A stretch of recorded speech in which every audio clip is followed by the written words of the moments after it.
Wesh mes footix, bien ou quoi? On se retrouve aujourd'hui pour le premier épisode consacré à la footixerie. La footixerie, qu'est-ce que c'est? C'est tout simplement des sujets d'actualité footballistique que l'on va aborder. Et aujourd'hui, on va parler de l'Olympique de Marseille. Je crois qu'après avoir vu ça, on peut mourir tranquille. Enfin le plus tard possible, mais on peut.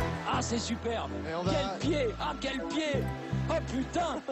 Oh là là là là là là. 19 mai 2004, l'OM perd sa dernière finale européenne en date contre Valence. Et 13 ans après, en août 2017, ils achètent l'un des plus gros attaquants en date, à savoir Kostas Mitroglou.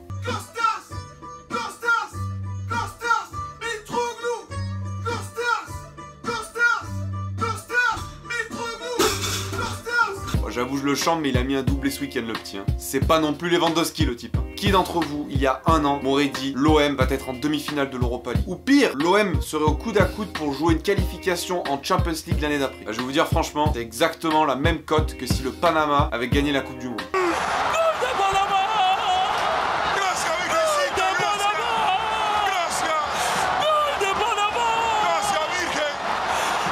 Mais en soi, est-ce qu'ils sont capables de gagner cette Europa League? Ils ont commencé leur parcours européen le 27 juillet dernier contre Ostend. Et ensuite, ils ont fait un barrage contre Domzale. C'est vrai que l'OM a commencé sa saison européenne très tôt dans l'année. Bon, après, Ostend et Domzale, c'est pas non plus des cadors européens. Les mecs, ils sont zéro, franchement. Même moi qui suis nul, j'aurais pu jouer dans ces équipes, sérieux. Mais trop nul. Trop nul. Je pense qu'il n'y a que moi qui étais nul. Ils intègrent ensuite les poules de l'Europa League avec comme équipe Konyaspor, le Red Bull Salzbourg et Guimarães. Et puis alors là, qu'est-ce qu'on s'est fait chier pendant ces périodes de poules, franchement. Oh, c'était infernal le truc. Ils finissent deuxième derrière le Red Bull Salzbourg, mais il faut pas oublier que ça a été un peu compliqué pour eux, car lors du match contre Guimarães, il y a notre fameux Metreli qui a kické un supporter marseillais et qui s'est fait exclure du club quelques semaines après. En 16e de finale, il se retrouve face au FC Masson, aka le FC Braga. Bah, ça va, les Portugais, je vous taquine, hein. Oui, les Portugais n'ont pas mérité. C'est un scandale. Oh, caralho, que te foda. O scandale, c'est Dimitri Payet que fode o nosso Ronaldo au début du match, caralho. Puis en 8e de finale, c'est la revanche contre l'Athletic Club de Bilbao. Il ne faut pas oublier qu'il y a quelques temps, c'est eux qui les avaient éliminés, notamment via un but magnifique de Aduriz. Oh la frappe d'Aduriz. Sans contrôle.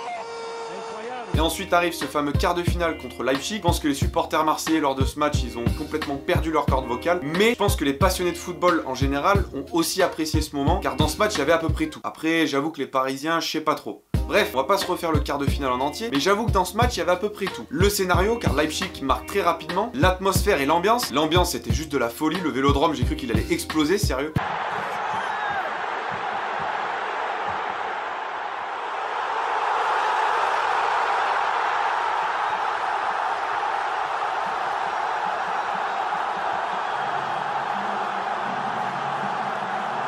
Parlons maintenant de la demi-finale. L'OM va affronter le Red Bull Salzbourg, contre qui ils ont déjà joué en poule. On va pas se le cacher, le tirage au sort était favorable aux Marseillais, car en face, vous avez une demi-finale entre l'Atlético Madrid et Arsenal. Mais attention, il ne faut pas sous-estimer cette équipe de Salzbourg, car il faut pas oublier que c'est un nid à pépites. Vous avez actuellement un jeune joueur qui s'appelle Aïdara, qui évolue actuellement là-bas et qui est vraiment très fort. Puis il faut pas oublier que eux aussi ils jouent leur vie, et notamment grâce à tout ce que leur coach Marco Rose leur a appris, et non Marco Reus. Je vais éviter de sortir ce plat, sinon il va se blesser. Non, sérieusement, vous allez me dire, c'est qui ce mec? Et ben, ce coach-là, il a gagné la Youth League avec le Red Bull Salzbourg l'année dernière. C'est l'équivalent de la Champions League pour les jeunes. Et il est très influencé par un certain Jürgen Klopp qui l'a côtoyé quand il était à Mayence. Et si Marseille passe cette demi-finale, ils vont se retrouver à jouer la finale dans notre pays, à Lyon. Pour la finale, ça va être également compliqué. Arsenal, je les ai beaucoup vus jouer cette année et ça peut être tout ou rien. Bon, j'avoue que c'est plus rien que tout en ce moment. Mais bon, ils ont quand même que ça à jouer. Arsène Wenger vient juste d'annoncer qu'il partait. Donc honnêtement, ils ont un truc à faire, c'est gagner cette Europa League. Ensuite, vous avez l'Atlético Madrid qui reste très solide et pour moi le favori de cette compétition. Pour conclure, je vais vous donner mon opinion personnelle. Je pense que l'OM peut clairement passer cette demi-finale, voire même gagner l'Europa League. Par contre, ils vont devoir élever leur niveau de jeu comme lorsqu'ils ont joué contre Leipzig. Parce que si vous avez regardé le match contre Lille ce week-end, les 20 premières minutes étaient clairement dégueulasses. Et la deuxième chose, c'est de rester très concentré parce que même le Red Bull Salzbourg reste une très bonne équipe. Et on a déjà eu l'occasion de voir certains joueurs parisiens regretter le fait qu'ils n'aient pas les pieds sur terre. Jean-Kévin, qu'est-ce que c'est que cette célébration? Ça t'a pas servi de leçon, Kurzawa? Tu sais pas? C'est pas bien, faut pas faire ça.